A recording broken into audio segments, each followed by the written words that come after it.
ओम शांति।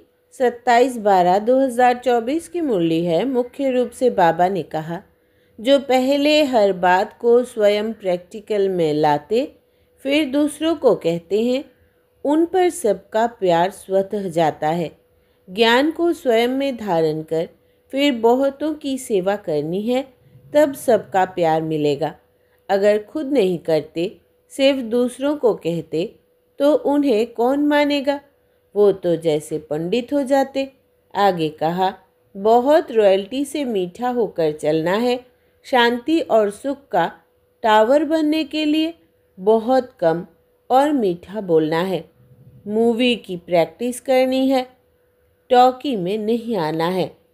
स्वयं की दैवी चलन बनानी है, छुई मुई नहीं बनना है। लड़ाई के पहले कर्मातीत अवस्था तक पहुंचना है। निर्विकारी बनाने की सेवा करनी है। अब सुनते हैं माँ वाक्यों को विस्तार से। बाबा ने कहा, मीठे बच्चे, माया बड़ी जबरदस्त है, इससे खबरदार रहना। कभी यह ख्याल न आए कि हम ब्रह्मा को नहीं मानते। हमारा तो डायरेक्ट शिव बाबा से कनेक्शन है। प्रश्न है, किन बच्चों पर सभी का प्यार स्वतः जाता है? उत्तर, जो पहले हर बात को स्वयं प्रैक्टिकल में लाते फिर दूसरों को कहते हैं, उन पर सबका प्यार स्वतः जाता है। ज्ञान को स्वयं में धारण कर फिर बहुतों की सेवा करनी है, तब सबका प्यार मिलेगा। अगर खुद नहीं करते, सिर्फ दूसरों को कहते, तो उन्हें कौन मानेगा? वो तो जैसे पंडित हो जाते। ओम शांति। बच्चों से बाप पूछते हैं, आत्माओं से परमात्मा पूछते हैं, यह तो जानती हो कि हम परमपिता परमात्मा के सामने बैठे हैं। बाबा को अपना रथ नहीं है, यह तो निश्चय है ना। इस भ्रुकुटी के बीच में बाप का निवास स्थान है। बाप ने खुद कहा है, मैं इनकी भ्रुकुटी के बीच में बैठता हूँ, इनका शरीर लोन पर लेता हूँ। आत्मा भ्रुकुटी के बीच में बैठती है तो बाप भी यहाँ ही आकर बैठते हैं। ब्रह्मा भी है तो शिव बाबा भी है। अगर यह ब्रह्मा नहीं होता, शिव बाबा भी नहीं होता। अगर कोई कहे कि हम तो शिव बाबा को ही याद करते हैं, ब्रह्मा को नहीं, परंतु शिव बाबा बोलेंगे कैसे? ऊपर में तो सदैव शिव बाबा को याद करते आए। अभी तुम बच्चों को पता है, हम बाप के पास यहाँ बैठे हैं। ऐसे तो नहीं समझेंगे कि शिव बाबा ऊपर में है। जैसे भक्ति मार्ग में कहते थे, शिव बाबा ऊपर में है, उनकी प्रतिमा यहाँ पूजी जाती है। यह बातें बहुत समझने की है। जानते हो, बाप ज्ञान का सागर, नॉलेजफुल है, तो कहाँ से नॉलेज सुनते हैं? ब्रह्मा के तन से सुनते हैं। कई कहते हैं, हम ब्रह्मा को नहीं मानते, परंतु शिव बाबा कहते हैं, मैं इस मुख द्वारा ही तुमको कहता हूँ, मुझे याद करो। यह समझ की बातें हैं ना। ब्रह्मा तो खुद कहते हैं, शिव बाबा को याद करो। यह कहाँ कहते, मुझे याद करो? इनके द्वारा शिव बाबा कहते हैं, मुझे याद करो। यह मंत्र मैं इनके मुख से देता हूँ। ब्रह्मा नहीं होता तो मैं मंत्र कैसे देता? ब्रह्मा नहीं होता तो तुम शिव बाबा से कैसे मिलते, कैसे मेरे पास बैठते? अच्छे अच्छे महारथियों को भी ऐसे ऐसे ख्यालात आ जाते हैं, जो माया मेरे से मुख मोड़ देती है। कहते हैं, हम ब्रह्मा को नहीं मानते, तो उनकी क्या गति होगी? माया कितनी बड़ी जबरदस्त है, जो एकदम मुंह ही फिरा देती है। अभी तुम्हारा मुंह शिव बाबा ने सामने किया है, तुम सम्मुख बैठे हो। फिर जो ऐसे समझते हैं ब्रह्मा तो कुछ नहीं, तो उनकी क्या गति होगी? दुर्गति को पा लेते हैं। मनुष्य तो पुकारते हैं, ओ गॉड फादर। फिर गॉड फादर सुनता है क्या?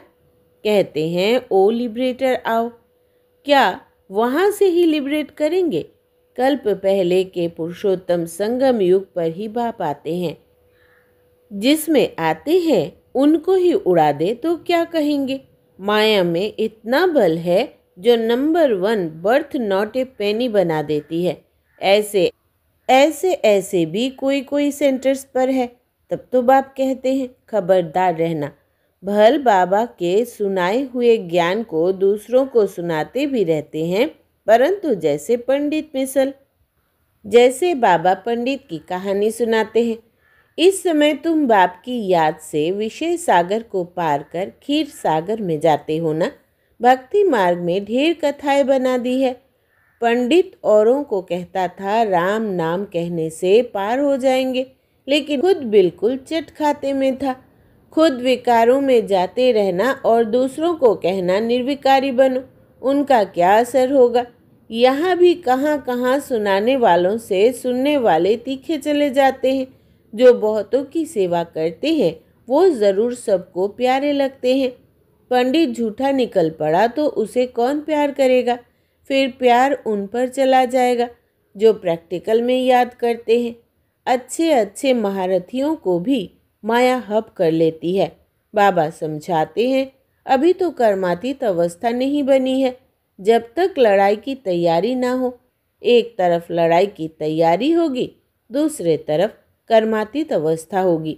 पूरा कनेक्शन है। फिर लड़ाई पूरी हो जाती है, ट्रांसफ़र हो जाएंगे। पहले रुद्रमाला बनती है। यह बातें और कोई नहीं जानते। तुम समझते हो इस दुनिया को बदलना है। वो समझते हैं दुनिया के अजुन 40,000 वर्ष पड़े हैं। तुम समझते हो विनाश तो सामने खड़ा है। तुम हो माइनॉरिटी, वो है मेजॉरिटी। तो तुम्हारा कौन मानेगा। जब तुम्हारी वृद्धि हो जाएगी फिर तुम्हारे योग बल से बहुत खींच कर आएंगे। जितना तुम्हारे से कट निकलती जाएगी उतना बल भरता जाएगा। ऐसे नहीं कि बाबा जानी जाननहार है, नहीं, सभी की अवस्थाओं को जानते हैं। बाप बच्चों की अवस्था को नहीं जानेंगे। सब कुछ मालूम रहता है। अभी तो कर्मातीत अवस्था हो न सके। कड़ी कड़ी भूले होना भी संभव है। महारथियों से भी होती है। बातचीत चाल चलन आदि सभी प्रसिद्ध हो जाती है। अभी तो दैवी चलन बनानी है। देवता सर्वगुण संपन्न है ना। अभी तुमको ऐसा बनना है। परंतु माया किसको भी नहीं छोड़ती, छुई मुई बना देती है। 5 सीढ़ी है ना। देह अभिमान आने से ऊपर से एकदम गिरते हैं। गिरा और मरा। आजकल अपने को मारने लिए कैसे कैसे उपाय करते हैं। 20 मंजिल से गिरकर एकदम खत्म हो जाते हैं। ऐसे भी ना हो कि हॉस्पिटल में पड़े रहे, दुख भोगे। फिर कोई अपने को आग लगा देते हैं। किसने बचा लिया तो कितना दुख भोगते हैं। जल जाए तो आत्मा भाग जाए, इसलिए जीवघात करते हैं। समझते हैं जीवघात करने से दुख से छूट जाएंगे। जोश आता है तो बस। कई तो हॉस्पिटल में कितना दुख भोगते हैं। डॉक्टर समझते हैं कि यह दुख से छूट नहीं सकता, इनसे तो अच्छा गोली दे दें तो यह खत्म हो जाए। परंतु वो समझते हैं ऐसे गोली देना महापाप है। आत्मा खुद कहती है इस पीड़ा भोगने से अच्छा है शरीर छोड़ दे। अभी शरीर कौन छुड़ावे। यह है अपार दुखों की दुनिया, वहाँ है अपार सुख। तुम बच्चे समझते हो हम अभी रिटर्न होते हैं। दुखधाम से सुखधाम जाते हैं तो उनको याद करना है। बाप भी संगम युग पर आते हैं जबकि दुनिया को बदलना होता है। बाप कहते हैं मैं आया हूँ तुम बच्चों को सर्व दुखों से छुड़ाकर नई पावन दुनिया में ले जाने। पावन दुनिया में थोड़े रहते हैं, यहाँ तो बहुत है। पतित बने हैं इसलिए बुलाते हैं हे पतित पावन। यह थोड़े ही समझते हैं कि हम महाकाल को बुलाते हैं कि हमें इस छीछी दुनिया से घर ले चलो। ज़रूर बाबा आएगा, सब मरेंगे तब तो पीस होगी ना। शांति शांति करते रहते हैं। शांति तो शांति धाम में होगी, परंतु इस दुनिया में शांति कैसे हो जब तक कि इतने ढेर मनुष्य है। सतयुग में तो सुख शांति थी। अभी तो कलयुग में अनेक धर्म है। वो जब खत्म हो, एक धर्म की स्थापना हो, तब तो सुख शांति हो। हाहाकार के बाद फिर जय जयकार होती है। आगे चल देखना मौत का बाजार कितना गर्म होता है, कैसे मरते हैं। बॉम्ब से भी आग लगती है। आगे चल देखेंगे तो बहुत कहेंगे कि बरोबर विनाश तो होगा ही। तुम बच्चे जानते हो कि यह सृष्टि का चक्र कैसे फिरता है। विनाश तो होना ही है। एक धर्म की स्थापना बाप कराते हैं, राजयोग भी सिखलाते हैं, बाकी सभी अनेक धर्म खलास हो जाएंगे। गीता में कुछ दिखाया नहीं है, फिर गीता पढ़ने की रिजल्ट क्या? दिखाते हैं प्रलय हो गई। भल जलमय होती है, परंतु सारी दुनिया जलमय नहीं होती। भारत तो अविनाशी पवित्र खंड है, उसमें भी आबू सबसे पवित्र तीर्थ स्थान है, जहाँ बाप आकर सर्व की सद्गति करते हैं। दिलवाड़ा मंदिर कैसे अच्छा यादगार है, कितना अर्थ सहित है, परंतु जिन्होंने बनवाया है वो ये नहीं जानते। फिर भी अच्छे समझदार तो थे ना। द्वापर में जरूर अच्छे समझदार होंगे, कलयुग में तो है सभी तमो प्रधान। सभी मंदिरों से यह ऊंच है जहाँ तुम बैठे हो। तुम जानते हो हम है चैतन्य, वो हमारा ही जड़ यादगार है। बाकी कुछ समय यह मंदिर आदि और भी बनते रहेंगे, फिर तो टूटने का समय आएगा। सब मंदिर आदि टूट फूट जाएंगे, होलसेल मौत होगा। महाभारी महाभारत लड़ाई गाई हुई है ना, जिसमें सब खलास हो जाते हैं। यह भी तुम समझते हो, बाप संगम पर ही आते हैं। बाप को रथ तो चाहिए ना। आत्मा जब शरीर में आती है तभी चुरपुर होती है। आत्मा शरीर से निकलती है तो शरीर जड़ हो जाता है। तो बाप समझाते हैं, अभी तुम घर जाते हो, तुम्हें लक्ष्मी नारायण जैसा बनना है, तो ऐसे गुण भी चाहिए ना। तुम बच्चे इस खेल को भी जानते हो। यह खेल कितना वंडरफुल बना हुआ है। इस खेल का राज बाप बैठ समझाते हैं। बाप नॉलेजफुल बीज रूप है ना। बाप ही आकर सारे वृक्ष की नॉलेज देते हैं। इसमें क्या क्या होता है, तुमने इसमें कितना पार्ट बजाया। आधा कल्प है दैवी राज्य, आधा कल्प है आसुरी राज्य। जो अच्छे अच्छे बच्चे हैं उनकी बुद्धि में सारा नॉलेज रहती है। बाप आप समान टीचर बनाते हैं। टीचर भी नंबरवार तो होते हैं, कई तो टीचर होकर फिर बिगड़ पड़ते हैं। बहुतों को सिखलाकर खुद खत्म हो जाते हैं। छोटे छोटे बच्चों में भिन्न भिन्न संस्कार होते हैं। बाप समझाते हैं, यहाँ भी जो ज्ञान ठीक रीति नहीं उठाते हैं, चलन नहीं सुधारते हैं, वो बहुतों को दुख देने के निमित्त बन जाते हैं। यह भी शास्त्रों में दिखाया है। असुर छिपकर बैठते थे, फिर बाहर जाकर ट्रेटर बन कितना तंग करते थे। यह तो सभी होता ही रहता है।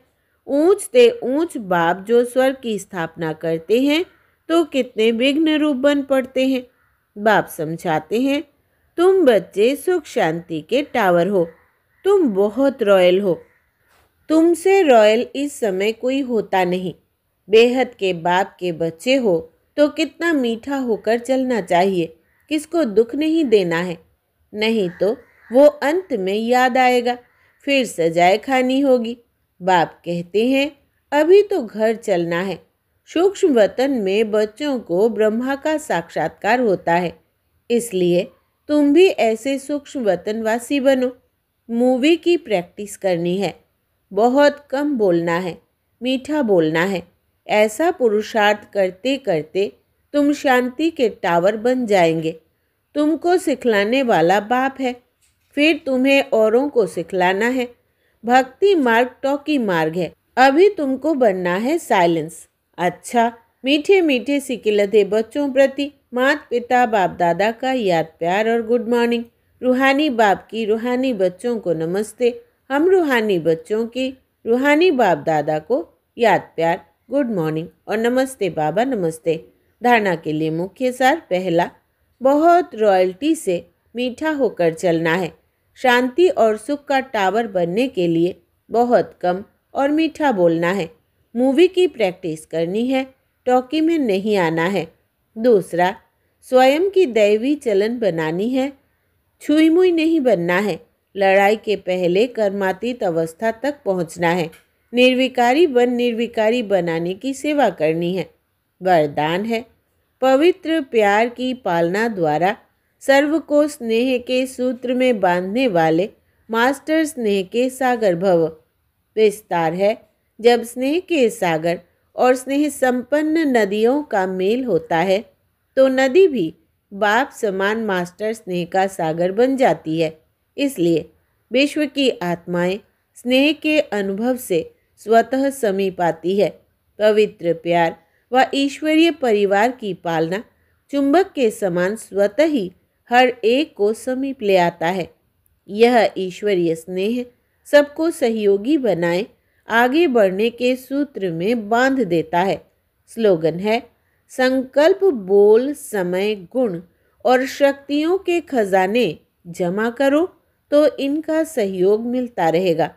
संकल्प, बोल, समय, गुण और शक्तियों के खजाने जमा करो तो इनका सहयोग मिलता रहेगा। अच्छा, ओम शांति।